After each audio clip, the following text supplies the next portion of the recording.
Pembahasan Torah mingguan Waislah Beresit 32 ayat 4 sampai 36 ayat 43. Beresit atau Kejadian 32 ayat 4. Waislah Yaakov Malachim Lefanaf Elesaf Akhif Arsach Seir Sedeh Edom.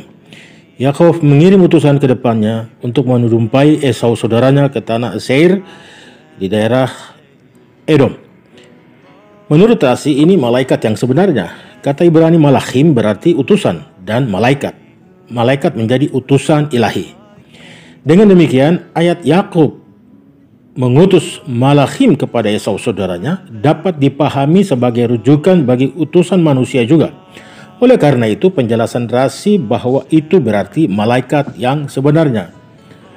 Guru Hasidik Rabbi Dovber dari Mezerit melihat makna yang lebih dalam dari kata-kata Rasi. Yakub mengirim aktualitas malaikatnya ke Esau, tetapi tetap mempertahankan esensi spiritual mereka yang lebih tinggi bersamanya.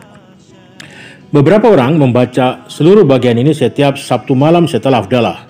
Bagian ini memiliki kekuatan spiritual untuk membuat pembacanya menjadi sangat disukai. Ketika merencanakan untuk melakukan perjalanan darat atau laut, membaca bagian ini sangat bermanfaat untuk melindungi seseorang dari musuhnya. Snei Luchot Habrit.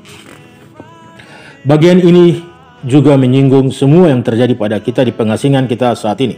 Segala sesuatu yang terjadi antara Yakov dan Esau tercermin dalam hubungan antara kita dan keturunan Esau. Bagian ini mengajarkan kita bahwa kita harus menggunakan 3 hal dalam hubungan kita dengan anak-anak Esau. Yang pertama, doa. Kita harus berdoa kepada Tuhan untuk menyelamatkan kita dari musuh kita. Yang 2, upeti. Untuk menghentikan mereka mencela kami harus menghormati mereka seperti yang diberikan Yakov kepada Esau. Yang ketiga, melarikan diri. Kita harus mencoba melarikan diri dari mereka dan tidak ada di sekitar mereka ketika mereka menjadi marah. Rambam Bahya. Midras menceritakan bahwa Rabbi Yehuda Hanasi pernah bepergian ke Roma untuk bertemu dengan Kaisar Romawi sekitar 192 era milenium. Sebelum bertemu dengannya, dia membaca kisah tentang pertemuan Yakov dan Esau, sehingga dapat belajar bagaimana mendekati seorang pemimpin duniawi. Beresit Rabbah Rambam. Karena posisi kami lemah, kami harus menggunakan diplomasi dan tidak agresif. Setelah Yakub pergi, Laban memanggil putranya yang berumur 17 tahun, Beor. Ini adalah ayah Bileam. Lihat Bamidbar 22 ayat 5. Sohar juga membuat identifikasi ini. Sohar 1, 106b, 3, 192a, Sohar Hadas 54c. Engkau pasti sudah mendengar bagaimana Yakov menipu saya. Dia datang kepada saya dengan telanjang dan tangan kosong.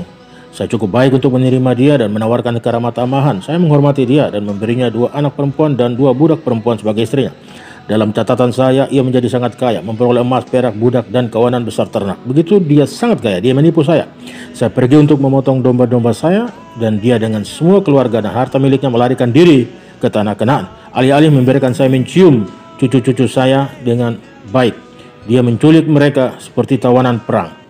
Bukan hanya itu, tetapi dia juga mencuri patung-patung rumah tangga saya. Dia saat ini berkemah di sebuah gunung dekat sungai Yavoh.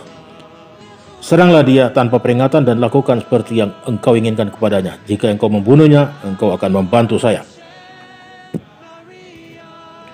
Ketika Esau membaca surat dari Laban ini, kemarahannya terhadap Yakov kembali menyala. Dia mulai berpikir lagi tentang bagaimana Yakov menipunya 34 tahun sebelumnya dengan mengambil restunya dan bagaimana dia sebelumnya mendapatkan hak kesulungannya. Karena itu ia mengumpulkan pasukannya 400 orang, 60 dari rumah tangganya sendiri dan 340 prajurit dari orang-orang Seir. Pasukannya dibagi menjadi 8 kompi yang masing-masing terdiri dari 50 orang.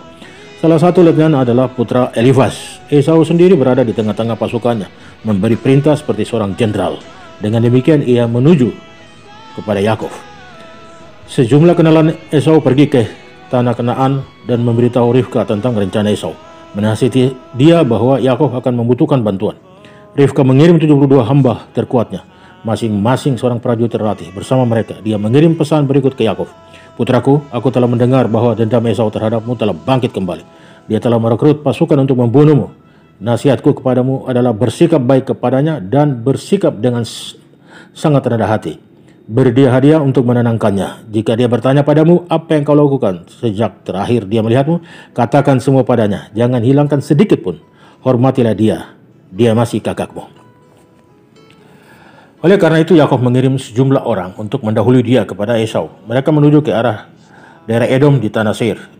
Daerah Edom adalah kota antara Haran dan tanah Kanaan. Dalam bahasa Ibrani, kata yang sama, malah, menunjukkan baik utusan dan juga malaikat. Ini adalah kata dalam ayat kita. Ada yang mengatakan bahwa utusan yang dikirim Yakov kepada Esau adalah para malaikat yang telah dikirim kepadanya untuk menemaninya ke Kanaan. Anak buahnya takut pada Esau dan menolak pergi, jadi dia tidak punya pilihan selain mengirim malaikat. Yakov harus mengirim utusan-utusan ini karena dia tahu bahwa takdir Esau sangat hebat. Yakov harus menyanjungnya untuk mengatakan kepadanya bahwa dia dianggap sebagai raja besar di dunia. Meskipun Esau jahat, Yakov harus menghormatinya karena Esau adalah kakak laki-lakinya. Yakov ingin memberinya manfaat dari keraguan dan bersikap baik padanya.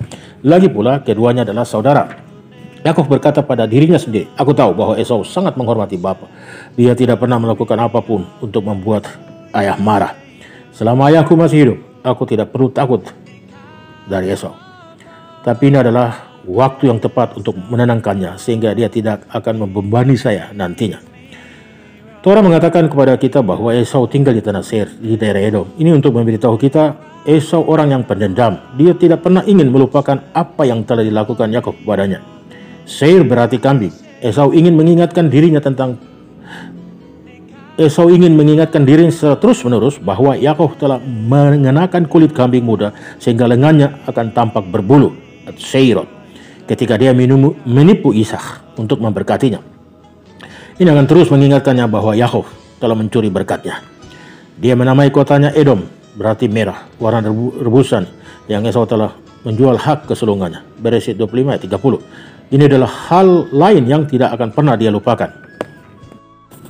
Bereshit atau Kejadian 32 ayat 5 dan 6. Faitsaf otam lemor khoh tomrum ladoni le Esaf. Kho amar afdecha Yakov im lafan garti wa echar at-ata. Fahili sor faham son ve'efet ve'sifcha fa eslecha lehagit ladoni limtso chen be'eneka. Dia memerintahkan mereka, "Ini yang harus kamu katakan kepada tuanku Esau. Hambamu Yakov berkata, aku hidup sebagai orang asing dengan Laban dan diam di situ selama ini. Aku memperoleh lembu, keledai, domba, hamba laki-laki dan perempuan. Saya telah mengirim utusan ini untuk menceritakan hal ini kepada tuanku, untuk mencari kebaikan dan kasihmu." Yakov memiliki alasan penting untuk merendahkan dirinya sendiri di hadapan Esau. Ishak telah memberi Yakov berkatnya. Bangsa-bangsa akan tunduk padamu, suku-suku bangsa akan bersujud kepadamu. Kejadian 27 ayat 29. Sekarang Esau adalah seorang kepala suku yang tidak penting. Itu berarti kecil jika dia membungkuk ke Yakov. Oleh karena itu Yakov memberinya status. Kemudian ketika waktunya tepat, Esau akan datang dengan segala kemegahan dan kemuliaan dan bersujud kepada Yakov. Ini jelas merupakan manuver yang sangat sensitif. Jika Esau menemukan apa yang direncanakan Yakov, dia akan membunuh Yakov dengan tangan kosong untuk menghindarinya. Tampaknya dia sama buruknya dengan mengambil hak kesulungan. Namun Tuhan membutakan mata Esau sehingga dia tidak akan memiliki firasat apapun dari niat sejati Yakov, Sohar. Menurut bijak lain, Yakov menunjukkan kepada Esau rasa hormat dan memanggilnya Tuan karena dia takut padanya. Dia telah mengambil hak kesulungan Esau dan dia tahu bahwa Esau merasa gatal untuk membalas dendam. Karena itu dia memberi Esau gelar seolah-olah berkata, "Sebenarnya kamu lebih hebat dariku." Penjualan hak kesulungan tidak ada bedanya sama sekali. Rambam. Yakov sangat takut dan tertekan. Dia takut dia akan dibunuh atau dia malah yang akan membunuh. Midras Rabbah. Yakov mempersiapkan dirinya dengan 3 cara. Yang pertama, dia mengirim hadiah. Yang kedua, dia berdoa. Yang ketiga, dia bersiap untuk perang. Rasi. Berita Kejadian 32 ayat 23. Fayakom balailahu fayikah etsteina saf fe etstei sikhotaf fe akhar asaf yeladaf Fayakor et ma'afar Yafok. Dia bangun malam itu dan membawa kedua istrinya, kedua pelayannya dan 11 anaknya dan menyeberangi di penyeberangan sungai Yabok. Dan di mana Dina? Yakov telah menempatkannya di peti dan menguncinya. Jangan sampai Esau melihatnya. Karena hal ini Yakov dihukum, Dina jatuh ke tangan Sikhem. Karena jika dia tidak menahan dari saudaranya, mungkin Dina bisa membawa kembali Esau ke jalan yang benar. Tuhan berkata kepada Yakov, kamu tidak akan menikahkannya dengan orang yang bersunat. Lihatlah sekarang, dia dirasuki oleh orang yang tidak bersunat. Engkau tidak akan memberinya dalam pernikahan yang sah. Lihat sekarang, dia akan diambil dengan cara yang tidak sah. Rasi Midras Rabbah.